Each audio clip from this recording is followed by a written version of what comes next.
Hello and welcome to my weekly video blog, and today on A Vogel Talks Menopause I'm going to be talking about the 3 different types of menopause and what you need to know about each one.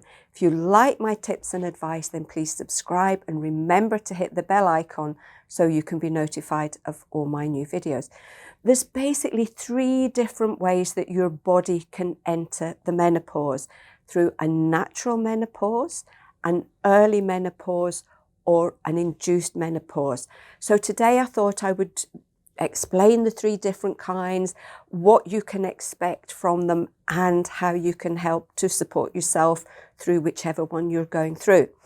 So I often talk about the natural menopause, and a lot of my self-care tips and advice are for this particular situation. But I'm also asked a lot about these other 2 menopauses, if you like, and what women can do to help themselves. So today I'm going to look at the 3 of them in just a little bit of detail, and then what you can do to help yourself. So number 1 is a natural menopause. So this is obviously the most common type of entering the menopause. The average age is 45 to 55, but some women will start maybe a few years early, and there is a small group of women that can be very late starting the menopause, even 58 or 59. So there's 3 main stages of a natural menopause. So there's the perimenopause, which is where your periods start to change, or you may start to experience menopause symptoms.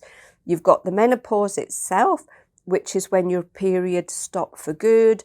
So you're no longer producing enough hormones to ovulate, so your periods stop.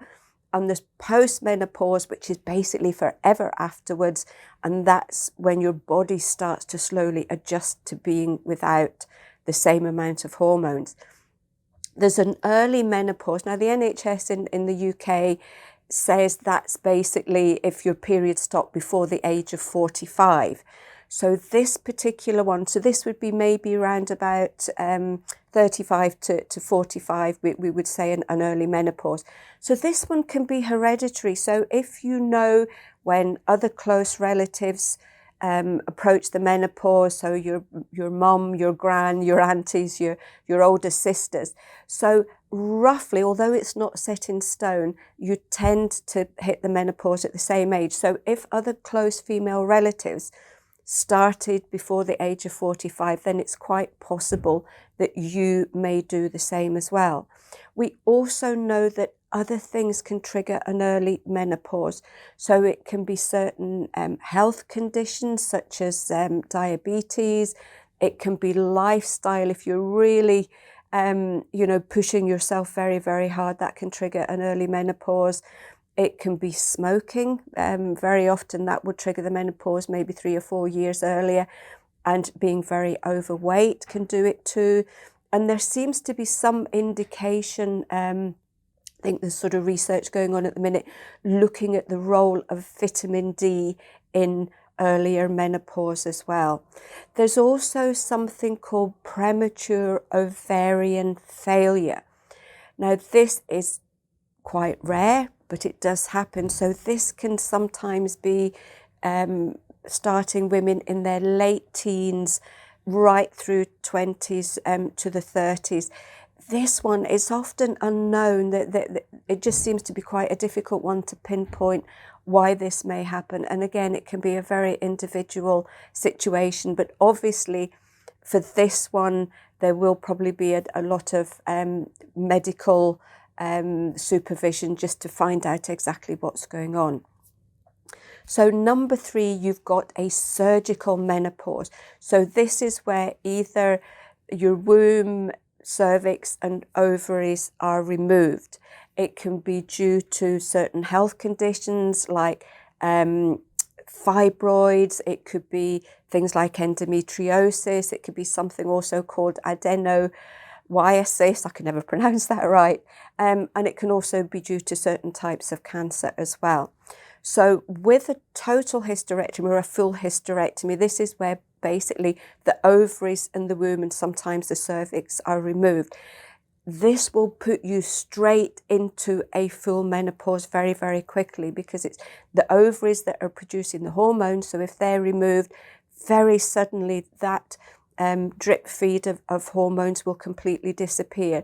For a lot of women, especially if they're in the younger age group, when this happens, they will be advised to take HRT to protect their bones and their heart health. Obviously, if it's more to do with a specific type of cancer, then very often you wouldn't be allowed HRT, and you would have to find other ways of supporting yourself through this induced menopause. If your ovaries are left, then you will tend to get the menopause at roughly the same age you would have done had you not had the operation. The only problem with this is you are not going to have missing periods as a guide, so it's a lot more difficult to pinpoint as to whether you're in the perimenopause, menopause, or postmenopause. And very often it can just be, you just have to go by the symptoms you may be experiencing or how you feel health-wise just generally. So the self-care, really, it's the same in all situations. The menopause, whichever type you're going through, will really strain your body. Your body needs lots of energy in order to help to stabilize itself. So the self-care is always the same. It's looking after yourself really well. So self-care is absolutely vital. So look at your diet, make sure that you're eating well, that you're getting a good range of nutrients to help to support your body through this really tough time. Look at protein, your fats and your complex carbohydrates.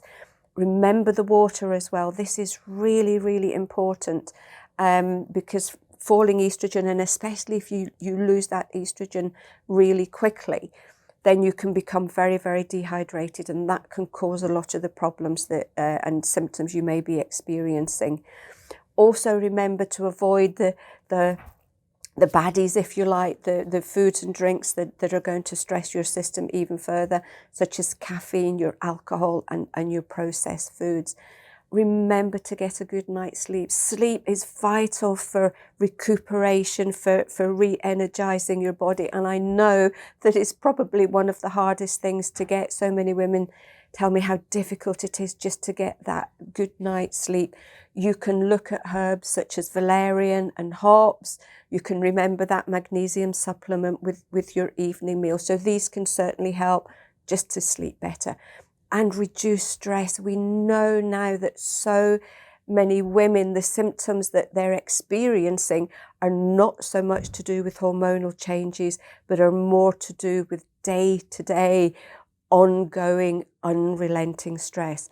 So you can look at herbs such as Avena sativa and passion flower. And again, magnesium can be great for so many different things.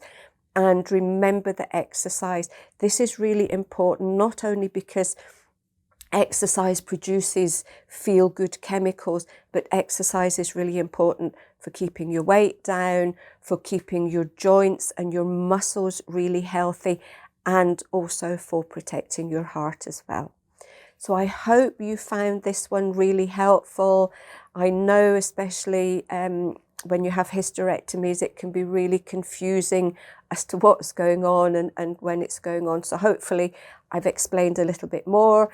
If any of you have any more questions about this, then please do write about them and I will be happy to help. And I'll see you next week for another edition of A. Vogel Talks Menopause.